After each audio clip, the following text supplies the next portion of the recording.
देश कैबिनेट की बैठक खत्म हो चुकी है। बैठक में 36 एजेंडों पर मुहर लग चुकी है। बड़ी जानकारी इस वक्त की देखिए, इस कैबिनेट में महत्वपूर्ण निर्णयों पर मुहर लग चुकी है। मुख्यमंत्री नीतीश कुमार की अध्यक्षता में यह बैठक हुई और कहा 36 ऐसे प्रमुख एजेंडे जिस पर मुहर लग चुकी है। पूरे सूची में अब अनारक्षित रहेगी। बिहार बोर्ड रहेगा, ये कोई भी बोर्ड होगा, बिहार के कोई भी बोर्ड, आईसीएसई हो सकता है, सीबीएसई हो सकता है, बिहार की शैक्षणिक संस्थाओं में जिन्होंने पास किया हो उन्हीं के लिए। और ये 40% बिल्कुल वर्टिकल है, सभी कैटेगरी में। मतलब अगर आरक्षित भी होगा, एससी एसटी भी होगा, उसका भी 40% और 60% हो गया कि 40% वो होंगे जो यहीं से पास होंगे। हो सकता है कि मूल निवासी हैं लेकिन कहीं अन्य बाहर के बोर्ड से पास होंगे, तो वो 40-60 पूरे अक्रॉस बोर्ड है।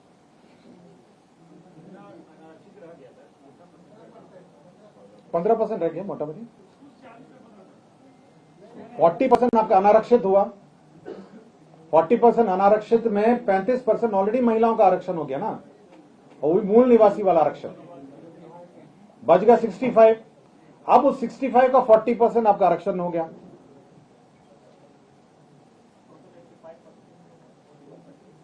क्लियर हो गया आपको? हाँ, मोटा मोटी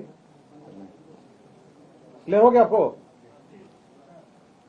तो मोटा मोटी डोमिसाइल पॉलिसी जो है ओवरऑल लागू हो गई है कि बिहार के मूल निवासियों को ही अब मूल निवासी या फिर जो यहाँ के मैट्रिक और इंटरमीडिएट या परीक्षा जो पास किए हैं, जो भी 10th एंड 12th उनको मिलेगा। कौन सा? आप मल्टीप्लाई कर लीजिए ना। आपको अगर आप अनारक्षित आपका 40 था, 40 में 35 हो गया आपका आरक्षण, महिला आरक्षण 40 महिला आरक्षण हो गया, 40% में 35% हो गया महिला का आरक्षण, उसमें पुरुष का रह गया 65।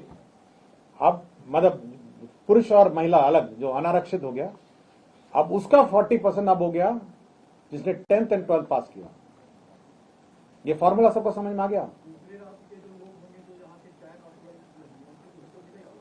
कौन सा?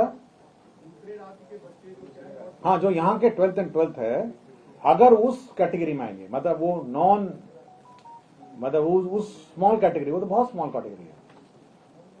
उनका कहना है यदि दूसरे राज्य के बच्चे यहाँ के बोर्ड से 10th और 12th किए, हाँ, जो यहाँ पे पढ़ते होंगे ऑब्वियसली यहाँ के निवासी हुए ना, मोटा मोटी यहीं के निवासी हुए ना।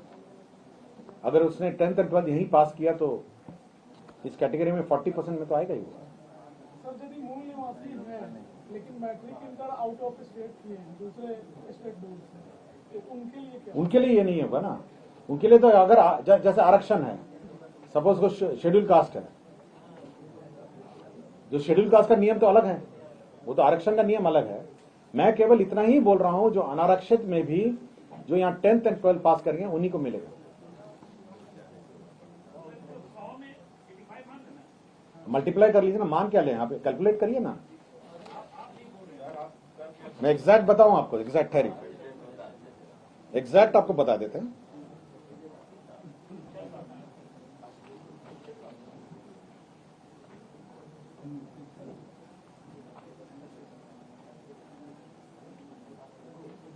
ये टोटली केवल 15.6% होगा जो बिहार के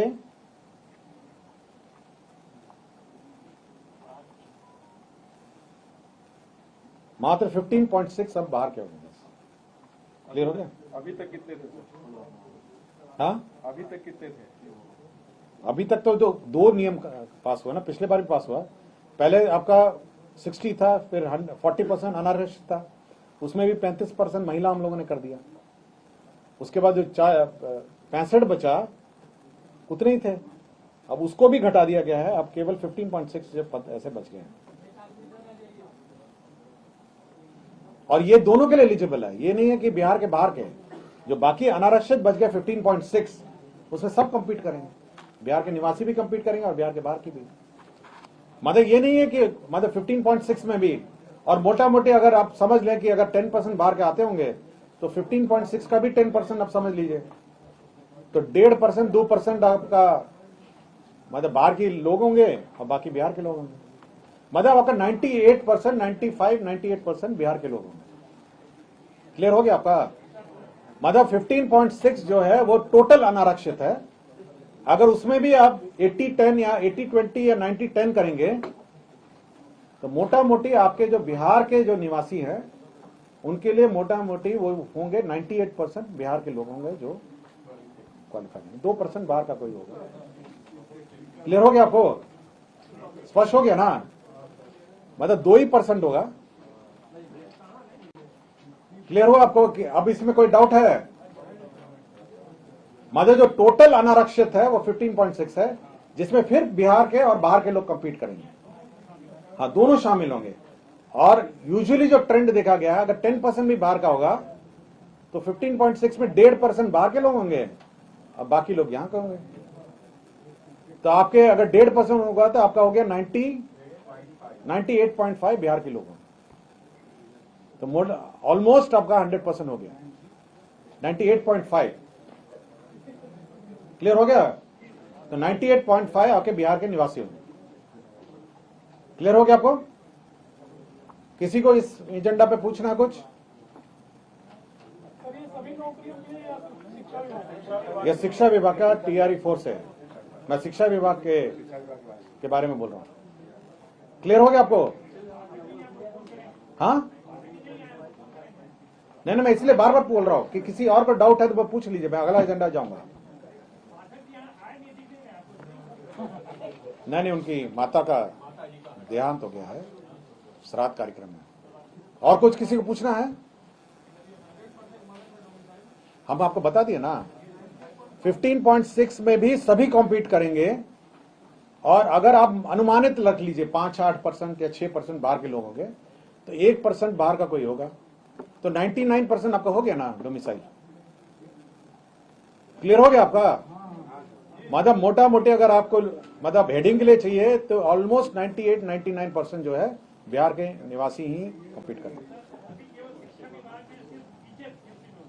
हाँ, टीचर, शिक्षक नहीं, और बाकी तो हो ही करेगी। हो गया ना आपका क्लर्क और जो कार्यालय प्राचार्य और जो ये जो क्लर्क है जो ये है उसका तो ऑलरेडी कर दिए ना हम लोग। हो ही गया। 2 नियमावली हमने पास की नहीं आया आपको। कार्यालय प्राचार्य जो अनुकंपा और ये सब का था वो तो ऑलरेडी 100% हो गया। और जो विद्यालय में जो क्लर्क्स हैं उसका भी 100%। अब तो शिक्षा भी ये भी हो गया 99% मोटा मोटी। तो 99% अभी लोग जो हैं वो इसमें आप क्वालिफाई होंगे। और ये टीआरई 4 से शुरू होगा। मतलब टीआरई 4 जो परीक्षा है उसमें ये लागू होगा। और पूर्व में माननीय